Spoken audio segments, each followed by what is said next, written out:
All right, what's up, Redeemer Youth Group? I hope you're having a good day today, good week relative to the times. I know these are interesting, wild, wacky days that we are living through, and so I wanted to make this video for a couple reasons. Number one, just to try to connect with you a little bit. Feel free to reach out to me, call me, text me anytime. I'm here for you guys and would love to connect with you. So feel free to reach out to me anytime. And also making this video just to kind of try to connect with you in a unique way during these times, but also to give you just a small resource to maybe help you spend some time in the Bible, spend some time in prayer, as you probably have a bit more free time on your hands. And so what I want to talk about in this video today is the idea and topic and reality that probably many of you are facing, which is being bored out of your minds. I know right now why you can't hang out with friends, while you don't have as much to go do, whatever it might be, you kind of feel stuck at home. Many of you might feel very, very bored, more than maybe you usually do. I know you gamers out there probably have this on lockdown and you were made for quarantine. But for those of you who are used to just always being outside, always hanging out with your friends, you love going to school to see your friends, you might feel incredibly bored. So I want to talk about boredom in the context of Christianity, though. On the one hand, you know that when you're bored, you can go find something to do, right? Go outside, play a game with your family, whatever it might be.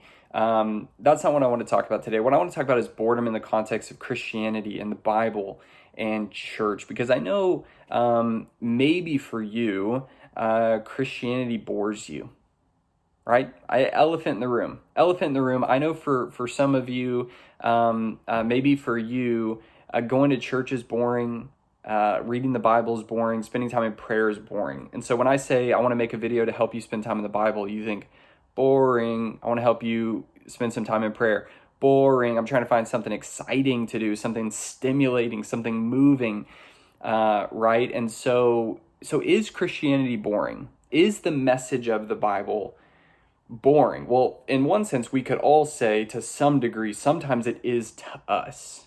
But should it be? Is it in itself? So if you have a Bible, I want you to turn to 1 Peter. You can pause the video, go grab a Bible, pull out your phone, and go to 1 Peter. 1 Peter is right after James, towards the end of the New Testament.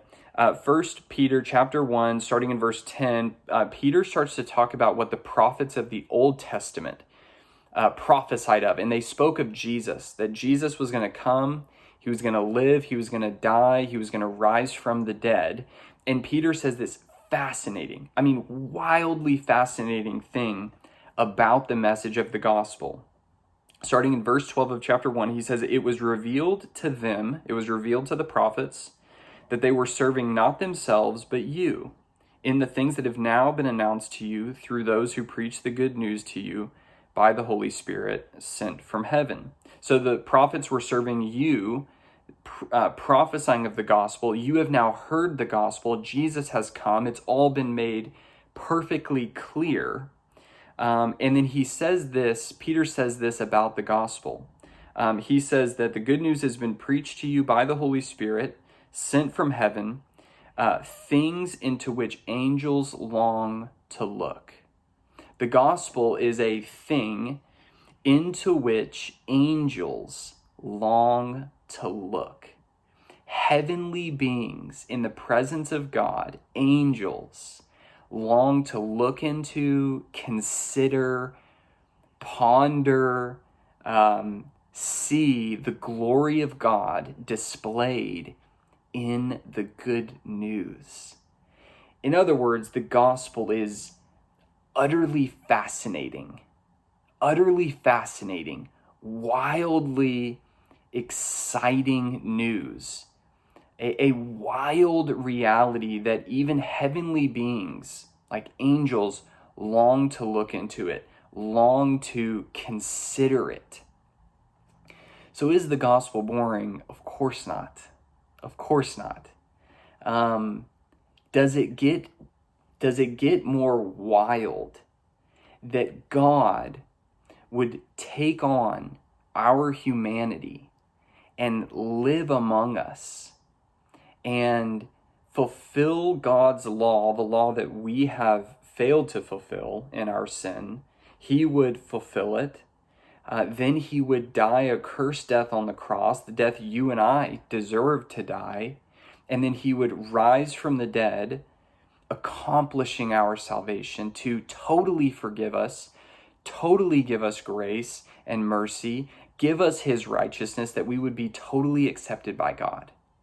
It is into this thing, this gospel, that angels long to look. And so as it concerns boredom right now in your life, what I want to encourage you to do, spend some time in the scriptures that tell a story, a true story that fascinates even the angels.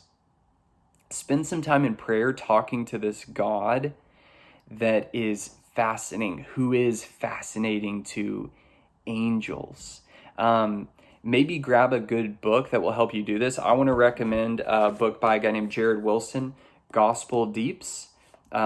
He explores the depths of the gospel. The Apostle Paul in Ephesians calls the gospel the unsearchable riches of Christ. It's unsearchable. You can't get to the bottom of it. It's like an ocean deep that is so deep and so fascinating that you could never explore all of it. So when Redeemer, when your leaders, your pastors say, hey, spend some time in the Bible, spend some time in prayer, we're saying dive into an unsearchable ocean of fascinating realities about Jesus, and let your mind and let your heart be captured and enthralled by who God is and what he has done for you, and press through when it feels boring, because it will at times, and it does for me at times, right? It doesn't always feel like a roller coaster, right? Press through, keep looking, keep searching, keep fixing your eyes on Jesus, because even angels long to fix their eyes on Jesus.